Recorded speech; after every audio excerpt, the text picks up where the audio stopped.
بسم اللہ الرحمن الرحیم۔ پچھلی نشستوں میں نے یہ کوشش کی تھی کہ اس بات کو واضح کیا جائے کہ خدا کے بارے میں جو تصورات ہیں وہ ان میں کیا چیز غلط ہے اور کیا چیز صحیح ہے۔ آج ہم اس موضوع پر بات کریں گے کہ اللہ تعالیٰ کے ساتھ ہمارے تعلق کا سب سے بڑا تقاضا کیا ہے اور اس تقاضے کو ہم کس طرح پورا کریں گے۔ تو اللہ تعالیٰ کے بارے میں بنیادی تصور تو یہ ہے، جو پچھلی گفتگو میں واضح ہوا، کہ اللہ تعالیٰ الہ ہے۔ الہ ہونے کا مطلب یہ ہے کہ وہ ایک ایسی ہستی ہیں کہ جو ہمارے کام بنانے اور بگاڑنے کی طاقت رکھتی ہیں، اور اس میں ان کے ساتھ کوئی شریک نہیں ہے۔ لہٰذا یہ جو اختیار ہے اور قدرت ہے اور حکومت ہے، صرف انہی کو حاصل ہے، اور اس غرض سے صرف انہی کی طرف دیکھا جائے گا، انہی کی طرف رجوع ہوگا، انہی کے ساتھ یہ تعلق ہوگا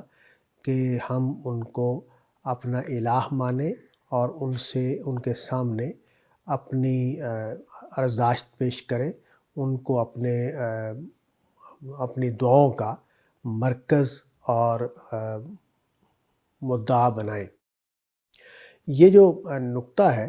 اس کو سمجھ لینے کے بعد ہمارا اور خدا کے ساتھ جو تعلق ہے، اس کو ہم عبادت کے لفظ سے بیان کرتے ہیں۔ عبادت کا لفظ جو ہے وہ ہماری زبان میں عام استعمال ہوتا ہے، اور اس کے لیے جو دوسرے الفاظ ہیں ہمارے پاس، وہ فارسی کا لفظ پرستش ہے، ہندی زبان کا لفظ پوجا ہے۔ اور یہ جو ریلیشن شپ ہے پوجا کا اور پرستش کا یا عبادت کا، یہ اپنی نوعیت میں کیا ہے؟ دو باتیں اس کا بنیادی حصہ ہیں۔ ایک تو جس کو ہم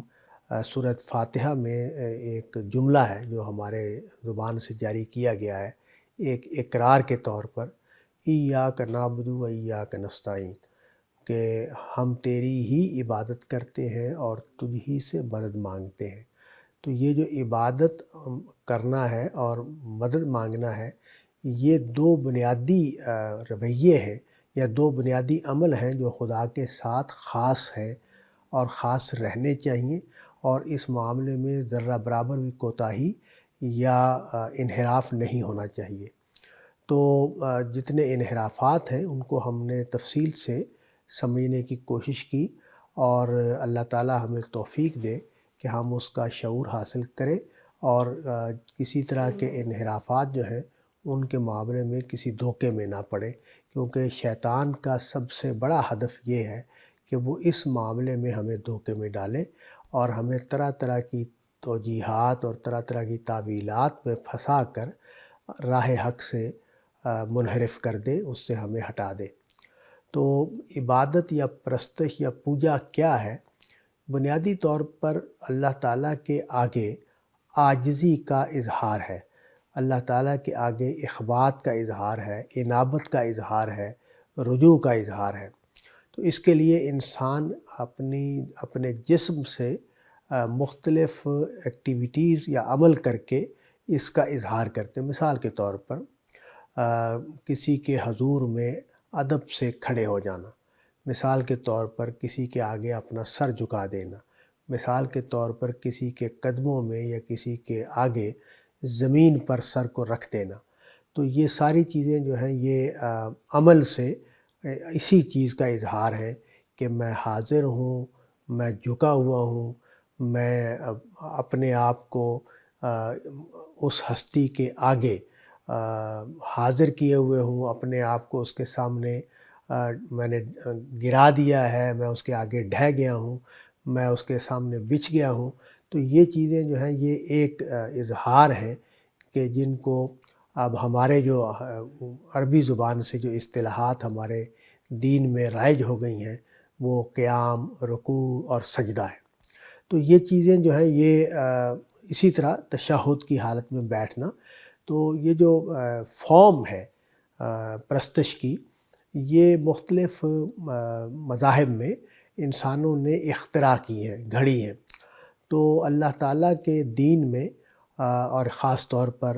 نبی صلی اللہ علیہ وسلم نے جو دین جاری فرمایا ہے، اس میں ان کی جو فارمز ہیں ان کو بڑا متوازن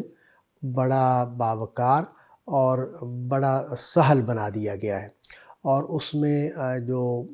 تکلف کے پہلو کو بھی ختم کر دیا گیا ہے اور تصنع کے پہلو کو بھی ختم کر دیا گیا ہے، جبکہ ہم یہ دیکھتے ہیں کہ دوسرے جو مذاہب ہیں، خاص طور پر مشرکانہ مذاہب، جن میں بتوں کے آگے، مورتیوں کے آگے، چاند سورج کے آگے،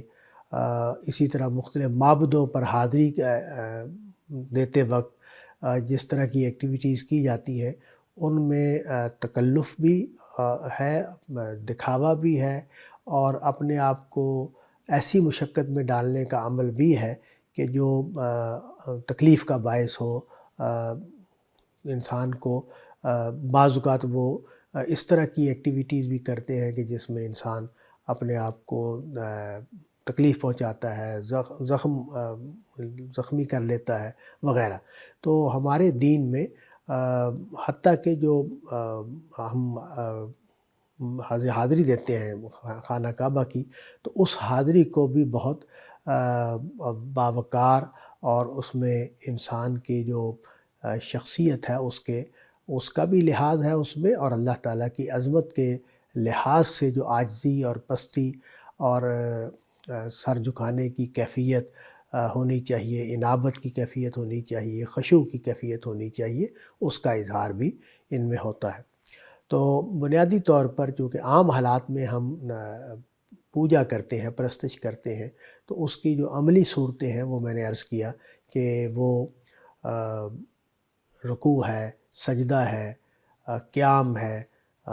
تشہد میں بیٹھنا ہے، تو یہ ہمارے اعمال ہیں۔ ان اعمال کو کرتے وقت ہم اپنی زبان سے بھی کچھ چیزیں ادا کرتے ہیں، کچھ الفاظ بولتے ہیں، کچھ کلمات ادا کرتے ہیں۔ وہ کلمات کیا ہیں، ان کی حقیقت کیا ہے؟ اس میں بنیادی طور پر دو چیزیں پرستش کا تقاضا ہیں۔ ایک تو یہ کہ ہم اللہ تعالیٰ کی جب پرستش کریں تو اس میں اس کی حمد اور تسبیح کریں۔ حمد اور تسبیح کے جو الفاظ ہیں یہ دو پہلوؤں کو بیان کرتے ہیں۔ ایک پہلو تو یہ ہے کہ اللہ تعالیٰ جو اعلیٰ صفات کی حامل ہستی ہیں، ان صفات کا ادراک ہمارے اندر ہے اور اس کا اظہار اپنی زبان سے ہم کرتے ہیں۔ پھر یہ کہ جو ان صفات کے نتیجے میں ہمارا اور ان کا ریلیشن شپ بنتا ہے، ہم اس کا اظہار کرتے ہیں، اور آگے بڑھ کر ہم اس میں اللہ تعالیٰ سے اپنی درخواستیں ان کے حضور میں پیش کرتے ہیں۔ ظاہر ہے اس میں ہماری دینی ضرورتیں بھی ہیں، ہماری دنیاوی ضرورتیں بھی ہیں، زندگی اور اس سے متعلق نعمتیں وہ بھی ہماری تمنا ہے، ہمارے جو ریلیشنس ہیں، جیسے ہمارے والدین ہیں، ہمارے بہن بھائی ہیں، ہماری اولاد ہے، ہمارا ملک ہے، محلہ ہے، برادری ہے، خاندان ہے، تو یہ سب ہماری جو تعلق ہے ان کے حوالے سے ہماری تمنائیں ہیں، خواہشیں ہیں، وہ ہم اپنے پروردگار کے حضور میں پیش کرتے ہیں۔ اس لیے کہ جب ہم نے الہ مان لیا تو اس کا لازمی نتیجہ یہ ہے کہ ہم یہ بات مانیں کہ دنیا میں انسانی تدبیر اصل کی حیثیت نہیں رکھتی، اللہ تعالیٰ کی قدرت اور اللہ تعالیٰ کا فیصلہ اور اللہ تعالیٰ کا حکم اصل کی حیثیت رکھتے ہیں۔ چونکہ ہمیں جو زندگی دی گئی ہے اس میں اسباب کے تحت بھی بہت ساری چیزیں ہو رہی ہیں اور ہوتی ہیں، اور اللہ نے اس کا نظام ہی اسی اصول پر بنایا ہے کہ ہم اپنی محنت سے، کوشش سے چیزوں کو حاصل کرنے کے لیے آگے بڑھتے ہیں۔ لیکن چونکہ ہمیں یہ بات معلوم ہے کہ اس ہماری محنت کو بھی پھل اسی کی عنایت سے لگتا ہے، ہماری کوشش کا نتیجہ بھی اسی کے فیصلے سے نکلتا ہے، تو جیسے قرآن مجید نے یہ سوال اٹھایا ہے کہ کھیتی کون اگاتا ہے، تم اگاتے ہو یا اللہ تعالیٰ اگاتے ہیں؟ تو یہ جو بات ہے یہ کس چیز کو واضح کرنے کے لیے کہی گئی ہے؟ اسی چیز کو واضح کرنے کے لیے کی گئی ہے۔ حالانکہ ہمارا تجربہ اور مشاہدہ یہ ہے کہ دنیا میں کبھی کوئی کھیت خود نہیں اگتا۔ ایسا کبھی نہیں ہوتا کہ ہم زمین کو خالی چھوڑ دیں اور وہاں کھیت اگائیں۔ نہیں، ہم اس کو کھیت کو تیار کرتے ہیں، اس میں ہل چلاتے ہیں، اس میں پانی لگاتے ہیں، اس میں بیج ڈالتے ہیں، پھر ہی کھیت اگتا ہے۔ تو جب ہمارا مشاہدہ اور تجربہ یہ ہے کہ کھیت ہماری محنت، ہماری کوشش سے اگتا ہے، اس کے بعد یہ سوال کر کے پوچھا گیا کہ تم اگاتے ہو یا ہم اگاتے ہو، تو اسی بات کو واضح کرنے کے لیے کہ یہ جو دنیا میں جو کچھ بھی ہوتا ہے وہ میرے فیصلے اور حکم سے ہوتا ہے، تمہاری تدبیر اس میں اصل کی حیثیت نہیں رکھتی، تم تدبیر کرو گے اس کو کامیاب ہم کریں گے، اور اگر ہم چاہیں گے تو کامیاب ہوگی، اور اگر ہم نہیں چاہیں گے تو کامیاب نہیں ہوگی۔ اس بات کو بھی واضح کیا اللہ تعالیٰ نے قرآن مجید میں کہ کوئی دینا چاہے کسی کو تو ہم نہ چاہیں تو دے نہیں سکتا، اور کوئی چھیننا چاہے کسی سے تو ہم نہ چاہیں تو کوئی چھین نہیں سکتا۔ تو یہ جو تصور ہے اللہ تعالیٰ کے بارے میں، اس کے نتیجے میں ہمارے اندر دعا پیدا ہوتی ہے، اور اس دعا کے نتیجے میں ہم اپنی جو عبادت ہے، پرستش ہے، اس میں بھی اس کو شامل کرتے ہیں۔ تو ہماری جو نماز ہے، ہماری پرستش کو ایک عمل کی صورت میں مشروع کر دیا گیا ہے، یعنی اس کو شریعت بنا دیا گیا ہے۔ ہمارے اوپر 5 نمازیں فرض ہیں، اور ہم 5 وقت میں حاضر ہوتے ہیں، اور اس میں ایک ترتیب کے ساتھ وہ جو جسمانی عمل ہے جیسے قیام ہے، رکوع ہے، سجدہ ہے، تشہد ہے، وہ کرتے ہیں، اور ان میں ان اعمال کو کرتے وقت ان میں تسبیح اور حمد کرتے ہیں، اور ہم اس میں دعائیں کرتے ہیں۔ اس میں ایک چیز کو ایڈ کر دیا گیا ہے، وہ یہ کہ قرآن مجید سے بھی ان میں تعلق قائم رہے، اور وہ اس طرح کیا گیا ہے کہ جو ایک بڑی دعا سکھائی گئی ہے نماز کے لیے اللہ تعالیٰ کی طرف سے، سورہ فاتحہ، اس کے بعد قرآن مجید کا کوئی حصہ بھی پڑھا جائے، تاکہ جو ہدایت ہمیں اس دعا میں مانگی گئی ہے اس کا ایک حصہ ہم تلاوت کر کے اس کی یاد کو تازہ کرتے رہیں، اور اس میں